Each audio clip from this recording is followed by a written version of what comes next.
पंजाब के अंदर चुनाव इसी साल होंगे। इस बात का जब से अरविंद केजरीवाल को पता चला है, केजरीवाल की जो सक्रियता है पंजाब के अंदर बढ़ गई है। हालांकि पंजाब के लोग सिर्फ आम आदमी पार्टी के कार्यकर्ताओं और नेताओं को छोड़कर पंजाब के लोग आज के समय में अरविंद केजरीवाल एंड कंपनी से नफरत करते हैं। केजरीवाल का नाम नहीं सुनना चाहते। तो ऐसे में केजरीवाल करे तो क्या करे? इस पूरे मामले को लेकर अरविंद केजरीवाल ने अब दूसरी पार्टियों के नाम रखने शुरू कर दिए। अब देखिए, बीजेपी का नाम रखा है ईडी पार्टी, अकाली शिरोमणि अकाली दल का नाम रखा है चिट्टा पार्टी और कांग्रेस का नाम रखा है झगड़ालू पार्टी। लेकिन बदले की बात यह है कि असल में अरविंद केजरीवाल की पार्टी का नाम जो है वो है या तो शराब घोटाला पार्टी या फिर शीश महल पार्टी। और ये शीश महल पार्टी इसलिए ज्यादा वाजिब लगता है कि अरविंद केजरीवाल की आम आदमी पार्टी जहां पर भी जाती है ना, केजरीवाल के लिए एक नहीं दो दो तीन तीन शीश महल जरूर बना देती। और शीश महल केवल केजरीवाल के लिए नहीं बनते, मनीष सिसोदिया के लिए भी बनते हैं, सत्येंद्र जैन के लिए भी बनाया जाना चाहिए और दूसरे भी एक दो नेता आ जाते हैं कि उनके लिए पक्के तौर पर शीश महल मिलना चाहिए।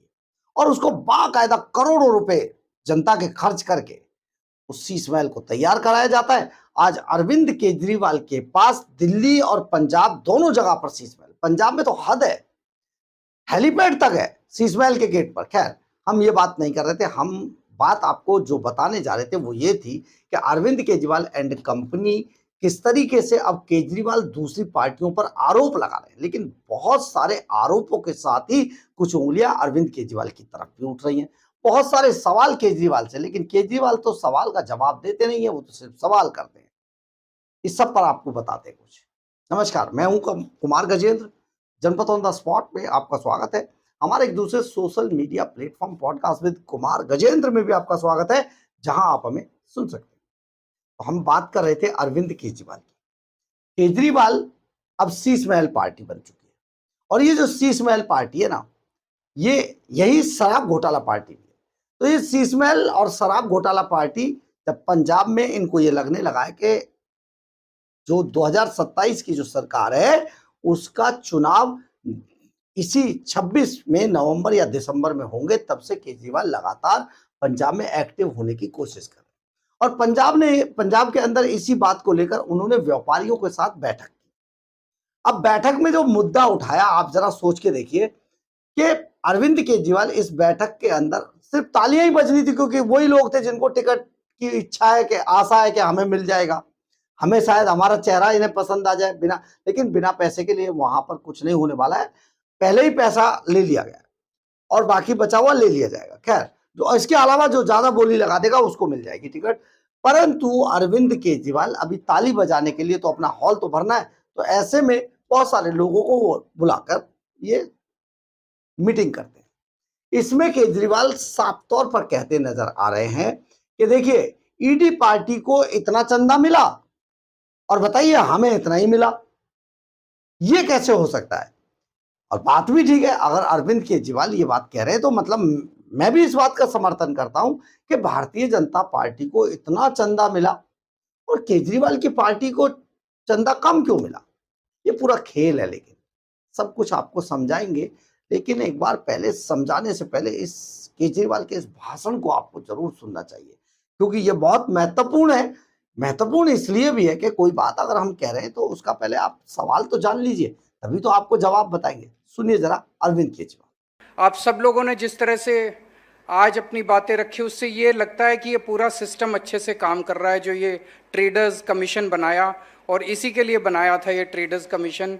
एक और बड़ी बात है, पिछली सरकारों के बारे में हम सुनते थे कि वसूली की जाती है, हर व्यापारी से वसूली की जाती है, हर इंडस्ट्रियलिस्ट से वसूली की जाती है। ये वसूली का सिस्टम हमारी 5 साल की सरकार में बंद हुआ है। अब कोई वसूली करने तो नहीं आता हमारे से, यहां से कोई वसूली करने तो नहीं आता, कोई वसूली नहीं होती हमारी सरकार के अंदर, कोई वसूली नहीं होती, ईमानदारी से चल रही है हमारी सरकार। लेकिन बड़े लेवल पे एक वसूली शुरू हो गई है। उस वसूली का मैं जिक्र करूंगा, लेकिन उसके पहले मैं बता दूं, 4 पार्टियां हैं पंजाब के अंदर एक पार्टी है चिट्टा पार्टी। चिट्टा पार्टी कौन सी है मुझे बताने की जरूरत नहीं, आप समझ गए चिट्टा पार्टी कौन सी है, जिसने पंजाब के घर घर के अंदर चिट्टा पहुंचाया। उसी पार्टी को लोग बड़ी नफरत से, बड़े गुस्से से बेअदबी पार्टी भी बोलते हैं, जिनके टाइम में ढेर सारी बेअदबी की घटनाएं घटी। एक पार्टी है ईडी पार्टी। ईडी पार्टी वो है जो ईडी का दुरुपयोग करके व्यापारियों से वसूली कर रही है। उसका भी उदाहरण दूंगा मैं जीता जागता आप सब लोगों के सामने। वो ईडी पार्टी कौन है वो भी आप लोग समझ गए होंगे। एक पार्टी है झगड़ा पार्टी। उनके नेता झगड़ते ही रहते हैं आपस में, आज भी झगड़ रहे हैं। उनके नेता झगड़ते ही रहते हैं, वो कुछ नहीं करने वाले आप। और चौथी पार्टी है आम आदमी पार्टी। आपकी पार्टी, अपनी पार्टी, लोगों की पार्टी, जनता की पार्टी, जो आपके लिए काम कर रही है। अब ईडी पार्टी ने ईडी का इस्तेमाल करके किस तरह से पंजाब के व्यापारियों से वसूली शुरू की है, आप लोग ये डेटा सुनोगे तो आप भौचक्के रह जाओगे। पिछले साल ईडी पार्टी को पंजाब से 60 करोड़ रुपए का चंदा मिला और आम आदमी पार्टी को पंजाब से 70 लाख रुपए का चंदा मिला। सरकार आम आदमी पार्टी की है, उनकी सरकार नहीं है, उनकी 2 सीट है पंजाब में। ईडी पार्टी को पंजाब के व्यापारियों से, पंजाब के उद्योगपतियों से, पंजाब की कंपनी से, पंजाब के छोटे बड़े व्यापारियों से ईडी पार्टी को 60 करोड़ का चंदा कैसे मिला? उनको चंदा किसने दे दिया? उनको चंदा ईडी की बुला बुला के धमकी दी गई, सीबीआई की धमकी दी गई। जिसने पैसे नहीं दिया उस पर ईडी की रेड कराई गई। जिस तरह से पिछले कुछ दिनों में देख रहे हैं, रेड पे रेड, रेड पे रेड, रेड पे रेड हो रही है। बेसिक अचानक हम देखते हैं कुछ लोग तो गिरफ्तार हो जाते हैं और कुछ ईडी की रेड हुई और पता ही नहीं चला। कैसे पता नहीं चला? पैसे दे के खत्म करवा लिया अपना। तो जिस तरह से ईडी पार्टी आम आदमी पार्टी की सरकार है, हम आपसे कोई वसूली नहीं कर रही, ईमानदारी से चल रही है। केंद्र के अंदर बैठी ईडी पार्टी आप लोगों से चंदा वसूली कर रही है। अब आपको बताते हैं, आपने सुना होगा अरविंद केजरीवाल क्या कह रहे थे, लेकिन असली बात, कहानी और असली बात सुनिए। केजरीवाल उस सवाल को छिपाने के लिए इस बात को इधर से उधर गोल गोल घुमाने की कोशिश कर रहे हैं। दरअसल है क्या, अरविंद केजरीवाल वो शख्स है जो दिल्ली का सुपर चोर है, अलीबाबा 40 चोरों का अलीबाबा है। इस आदमी ने पंजाब के खजाने को इतना लूटा है कि पंजाब का खजाना 5 लाख करोड़ के घाटे की तरफ जा रहा है। यानी केजरीवाल एंड कंपनी जब पंजाब से जाएगी तो पंजाब के सर पे 5 लाख करोड़ का कर्जा चढ़ा होगा, जो आने वाली पार्टियां चुकता करेंगी लंबे समय तक। खैर, अब अरविंद केजरीवाल ने पंजाब सरकार का पीएसआई पीसीएल से लेके जितने भी डिपार्टमेंट है उन सब का पैसा लूट लिया है। और दिल्ली का ये सुपर चोर इतना पैसा लूट चुका है, आप जरा सोच कर देखिए। पंजाब के ट्रांसपोर्ट विभाग में जो लालजीत सिंह भुल्लर इनका मंत्री था, पूरे जितने भी टोल थे बंद कर दिए, लेकिन टोल के 1 किलोमीटर आगे या 1 किलोमीटर पीछे लोग खड़े थे प्राइवेट में पैसा लेकर अरविंद केजरीवाल की जेब में डाल रहे और दुगना नहीं 10 गुना ज्यादा पैसा वसूल रहे थे। खैर, अब अरविंद केजरीवाल और आगे क्या करते हैं, वहां उन्होंने जमीनें बेचने की कोशिश की, लैंड पूलिंग की कोशिश की कि लैंड पूलिंग करके जमीनों को बेच दिया जाए। वो सारी चीजें तो खैर कोर्ट में नहीं हो पाई, लेकिन आप जरा सोचिए वो डेवलपमेंट का, जो पंजाब के डेवलपमेंट का पैसा था, वो कहां गया? कोई नहीं बताया। अरे पैसा तो हम आपको और बता देते, पूछ लीजिएगा। एक स्कीम बनाई गई थी अरविंद केजरीवाल एंड कंपनी ने, जिसका नाम था मिशन चढ़ती कला।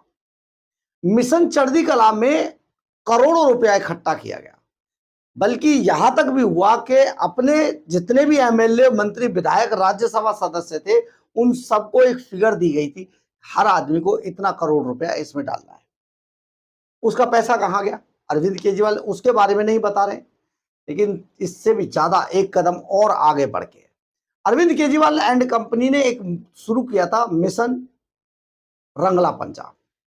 अब मिशन रंगला पंजाब जो शुरू किया था ना, ये ऐसे वक्त में शुरू किया था, पिछले मतलब 2025 के अगस्त महीने में जब बाढ़ आई, उसके बाद मिशन रंगला पंजाब शुरू किया गया। और रंगला पंजाब में आप बाकी सबको तो छोड़ दीजिए, 350 एनआरआई जो पंजाब के विदेशों में रहते हैं उनको एक लिस्ट भगवंत मान मुख्यमंत्री को दी गई थी। इन सभी को तुम खुद फोन करोगे और इनसे मिशन रंगला पंजाब के अंदर पैसा डालोगे। पैसा बहुत आया, वर्षा 350 लोगों को लगा लीजिए, अगर उन्होंने डाला हो तो कितना हो गया होगा एनआरआई का। तो वो पैसा कहां गया? अरविंद केजरीवाल खा गया। इसके अलावा सुनिए, एक अस्पताल नहीं बना, एक स्कूल नहीं बना, एक कॉलेज नहीं बना, एक सड़क नहीं बनाई, कोई डेवलपमेंट नहीं हुआ, ट्रांसपोर्ट विभाग में बसें नहीं खरीदी गई। तो पैसा कहां गया? सब अरविंद केजरीवाल तक आ गया। तो दिल्ली का जो ये सुपर चोर, इसके अलावा संजीव अरोड़ा किस केस में पकड़ा गया? जीएसटी चोरी में। और जीएसटी चोरी में, जीएसटी कहां की चोरी हुई? पीएसआई पीसीएल के लाइनमैन और दूसरे कर्मचारियों को मोबाइल फोन दिए जाते थे, उसकी सारी जीएसटी पी गया। खैर, संजीव अरोड़ा बड़ा फाइनेंसर था, सब लोगों से अरविंद केजरीवाल ने करोड़ों रुपया वसूला है। हाँ, एक चीज और भूल गए, हमने कल ही आपको एक खबर बताई थी। अरविंद केजरीवाल का वो भाषण याद है आपको, जिसमें कहते थे खनन माफिया को बंद कर देंगे, 20,000 करोड़ रुपया तो मैं हिसाब लगा के बैठा हूं, खनन से कमा लूंगा। कमाया तो ज्यादा जा रहा है, लेकिन उस पंजाब के खजाने में नहीं गया पैसा, सब केजरीवाल की जेब में चला गया। और ये लाला जी ने जो भर भर के लूट लिया ना पंजाब को, बस पूछिए मत। तो लुटेरा पुलिस से हिसाब मांग रहा है कि वो हिसाब बता दीजिए। एक वो लुटेरा जिसने दिल्ली को लूटा और अब पंजाब को लूट रहा है, और जब पंजाब से भगाने की बारी आ गई है, जैसे दिल्ली के वालों ने निकाल कर फेंका है, तो आज वो दूसरे इस पूरे मामले को कोई मुझसे सवाल ना पूछे, इससे पहले इस सवाल को घुमाकर दूसरों से पूछ रहा है। लेकिन अब कुछ नहीं होने वाला है। शराब घोटाला पार्टी खत्म है, शीश महल छिन जाएंगे, सारे शीश महल छिनेंगे, चिंता मत करो। दिल्ली से छीन लिया ना, दिल्ली से छीना ना, पंजाब और दूसरी जगहों के शीश महल भी खत्म होंगे। पार्टी, क्योंकि ये भ्रष्टाचारी पार्टी, शराब घोटाला पार्टी, ये शीश महल पार्टी अंतिम सांसें ले रही है। केजरीवाल ने सवाल पूछकर इस मामले को जो उलझाने की कोशिश की है, उसके पीछे की असली तस्वीर हमने आपको बताई। बहरहाल, अगर आपको हमारी ये खबर अच्छी लगे तो आप इसे लाइक, सब्सक्राइब और शेयर जरूर करें। कमेंट्स बॉक्स में अपनी राय जरूर लिखें, इससे हमें बहुत ऊर्जा मिलती है। जय हिंद,